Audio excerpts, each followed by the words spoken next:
Canlaş. Salam doğma daş kesen, bizlere sayılır vətən. Ölkəmizin fəxridir, öndədir, birincidir.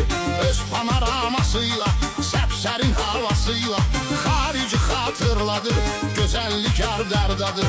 Kəndləri yan bayandır, milləti mehribandır.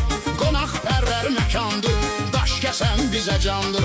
İgidi var Orxan kimi, şir kimi, aslan kimi. Bu torpağın balasıdır, qoçağıdır, əjdahasıdır. Var atası Cəmşid kimi, mərd kimi, igid kimi. Fəxr edir Orxan ilə, bu cürünə oğlan ilə. Görüm olmasın qəmi, bizlərə Cəmşid əmi. Örnək olub hər zaman, düz işə vermiş nişan. Evimizin ağsaqqalı, bəlli olub sambalı. Söz sənətlə çalışacam, oğlu hağda danışacam. Orxan qardaşımızdır, əziz sirdaşımızdır.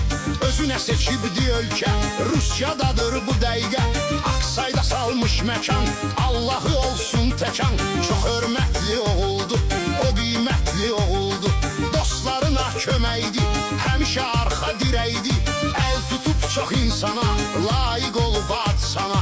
Vətənpərvər adamdı, çox qoçaq nər adamdı. Hər nə var ürəyində, arzusun istəyində.